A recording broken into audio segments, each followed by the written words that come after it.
Tony Kariotis needs no introduction. Many of us know him as I Am Greece on Instagram and from the popular Apagorevete series. The founder of Greece Media joins us to chat about his latest tour in Greece and recent endeavors. Hi. Hello. Thanks for having me. Thanks so much, and welcome to the very first episode of Έλα Να Τα Πούμε. Amazing. Congratulations. It's an Thank, honor.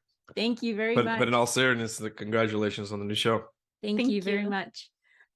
So your recent tour in Greece has been the longest one yet. You've been taking us all around Greece for the past 5 months. Tell us all about it and where you went. Yeah, it turned out a lot longer than anticipated. And originally we started off planning for at maximum 3 months, and turns out we stayed for 5. We Where did we go? We started off in Anafi, a very small, quiet island that not many people you probably even know about. It's a small island off of Santorini, which is like the untouched Santorini, they say. There's literally one town, and there's not even like a doctor on the island. Oh, And there's apparently we were told by the hotel's barista that there's one woman that comes around like once a month and cuts everyone's hair. It's that's so bad. yeah. Yeah. So we did a Nafi, then afterwards we went to Santorini, and it was complete opposite. Completely packed. Where else did we go? We did the Paros Adiparos. Then we went back to Athens. We went to Kalamata, where my dad's side of the family is from. I went down with a few friends. We visited Chania in Crete. We went back to Santorini because we had a connection to go to Amorgos. So we decided to stay 3 nights in Santorini on the way. And where else did we go? We back to the mainland. We went up to Kavala / Eleftheroupoli. That's where Maria's family's from. So visit both sides. And from there, we did a family trip to Limnos. And that's been an island that's been on my list for quite some time, because a few years ago, somebody was telling me how Greece has everything that the world has. And so if you think about it, you're like, oh, well, we don't have a desert. Well, there is a desert, and it's on Limnos. And that was really cool to experience. Then we went back, and then we went to Thessaloniki on the way back down south. Where else did we go? But then to Kariotis, see the rest of my side of the family. Then back to Athens, and there wasn't a lot of moving around after that. We stayed in Athens. There was a lot of stuff going on that kept delaying us from leaving.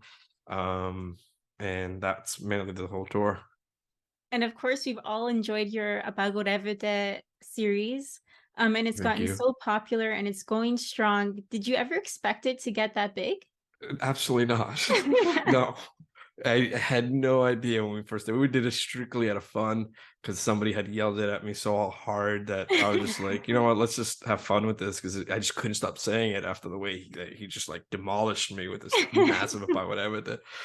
And yeah, now it's like if I walk through Athens or I walk through anywhere in Greece, someone's gonna say, "Yep, Yeah. it's incredible." And part of the reason we stayed longer is one of my biggest goals, and it's not necessarily like a business goal, it's more of just like a that'll be cool if this happens goal. And it's always been is to do something that'll get me on the Eleni Menegaki show. Nice. And that's what happened, and that's why we stayed longer, because the co-host had reached out and for coffee, because he had left like a comment last year, and I didn't really know much about him. And then we started following each other. I sent him a T-shirt. He wore it live on TV. So I'm like, all right, this guy's cool. And so he reached out. He goes, let's grab coffee. So I'm like, I'm gonna shoot my shot. I'm gonna tell him I want to get on the show. But before I can even get it out of my mouth, because I halfway through like the coffee date, it was me, him, Maria. I'm like, all right now's the moment. And as I was about to do it, he said it. I'm like, and I just had to play it cool. I'm like, yeah, Maria, we have time or something like that. Yeah, we can do it. Yeah, we'll do it. We did it, and it was that night when we left meeting with him, we were just speechless walking back to the car, like that really just happened, because it's like the one thing that we want, like it was the ultimate goal. And then watching it air like 2 weeks later was another unreal moment. And in between those 2 weeks, the co-host and I met up to shoot 5 episodes together, where he takes the place of Maria, where I yell at him. and we slowly been dripping those out over the last couple months. So, Tony, you have made travel into a career. How did that Yeah. all start?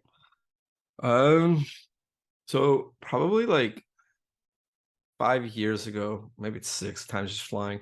I was just on a regular trip to Greece, and I don't know, I was just taking some pictures, and I was like, and then it was time to come back. And I was like, I gotta find a way where to turn. I got the travel bug hard that year. I went to Milos, so I was like Sarakiniko for the first time. I'm like, all right, why do I gotta work? Like, this is where I want to be, like every day. So I'm like sitting there trying to find a way. I'm like, in the next year or two, I'm gonna find a way to turn Greek island hopping into a career. And then using social media, building a following, allowed me to take a chance and do that. Like I did well for myself in the past, where I put the right pieces in place. I built a foundation where I was able to afford a year or two away from my work to risk this. And here I am now. It's 5 years later, and I feel like the pieces are finally in place where we have something that will allow me to be back and forth from Greece, be working from anywhere in Greece, and yeah. You're definitely living our dream. Yeah. Being in Greece. So Yeah. another milestone of yours is the launch of your first photo book, Naked Greece, and it includes Yes. 100 original photos from your travels. What inspired Yes. you to put the book together? Um, I guess I don't know. It was middle of the summer, and I was just trying to find more tangible products for the company, but at the same time, I was like, I have this massive gallery in my Adobe Lightroom and my hard drives. I'm like, why? Like, but I always had this idea that okay, no one wants print anymore, but I feel like it's sort of coming back again. And I just said it's not that hard to lay out pictures. Why don't I just, and I've always had this strategy, I guess you'd call it, where if I want to do something, I'm the biggest procrastinator there is. Like I'm a professional pro procrastinator, whatever you want to call it. Um, so one strategy I have is if I want to do something, I have to put it out there publicly since I have a following now. So I basically said, you know what? I'm going to do a book, and I put it on social media. I'm like, pre-sale starts next week. I didn't even have a picture picked yet. So now, like, oh my God, I have a due date. I have a boss. Like, all the followers are my bosses. If I fail, I fail. So I started doing the pre-sale, and orders were coming in. And once I saw that the orders were coming in, that gave me the confidence. I'm like, all right, I'm going to invest the time now. People actually care and want to do it.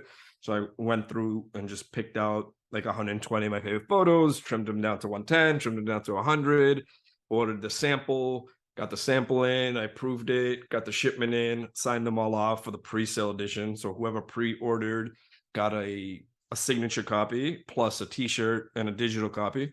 And most of them have been received, but those like in Australia and some other unique parts of the world haven't gotten them yet, which is unfortunate because there's nothing we can really do. It takes forever to ship that far. But anyone who's ordered like US, Canada, and actually not in Greece yet either. The Greece and Australia customers still are waiting, unfortunately. But yeah, that's my first 100 photos from the first 5 years, and the way I did it, where I labeled the location and the year inside the photo page, and that's what it is. Decided to call it Naked Greece just to play off my film series, Naked Santorini, Naked Films. So I just felt it's appropriate to keep it like on brand.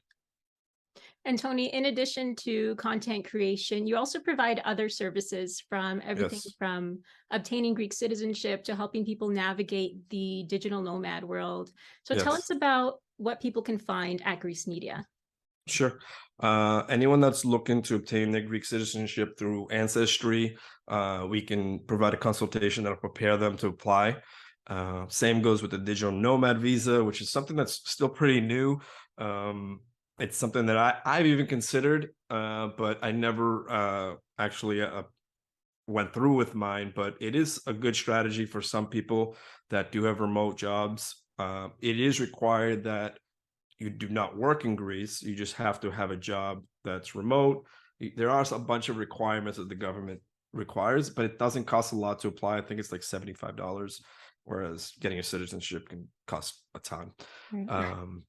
Other services, we do free daily travel tips where we post an article every day. We're like top 10 things to do in Milos, top 10 things here, or what to do here, stuff like that on the blog. We've invited some guest writers to write on our blog, and those go out every day, but we share one new one daily. And we have our film series, like I mentioned, Naked Grease film series, the photo book, we have a merch shop. I feel there's one more thing, and it's not coming to me. Oh, you can book your ferry tickets all around Greece. We have a partnership with one of the ferry booking agencies where we implement the search engine on our site, and just some other Greece travel information. We build custom itineraries for people. So let's say you wanted to go to Greece and you've heard of Mykonos, you heard of Santorini, but you want someone that can build you something super unique. We have that where it's based off personality. There's like a 50-question questionnaire that gets filled out, and then we go through it and build an itinerary for them. Very nice. Well, it's great how you're helping people make their Greece dreams come true as well. Yeah. Through all of that. Yes. But Tony, before we wrap up this interview, we do want to ask you a few rapid fire questions, just so then people get to know you a little better. Sure. So the first one. I feel the pressure. If you're ready for it. What is the first thing you do when in Greece? Buy a coffee. Which coffee? What do you get?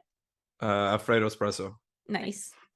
So in your opinion, what's the #1 spot in Greece to visit? Milos. Somewhere you haven't gone yet in Greece that is on your bucket list. Adipaxos. What is the biggest misconception of what you do as a professional traveler? That we do nothing. Which is not true. How soon do you plan your next trip to Greece once you are back in the US? A week before I go. Really? Oh. I was expecting like right away. Sometimes sooner. It depends if I'm like working with hotels and stuff, because we also do, Greece Media also offers marketing opportunities for companies. So hotels may partner with us. So those, I give them an idea of when I'm going to be there. I just can't give them hard dates because I just don't know when I'm going to leave. Nice. Well, Tony, it's been so fun chatting with you. Thank you so much for chatting with us. Thank you. Thank you. And to keep up with Tony, be sure to follow him on Instagram. That's @IamGreece, and head over to greecemedia.com for your copy of Naked Grease.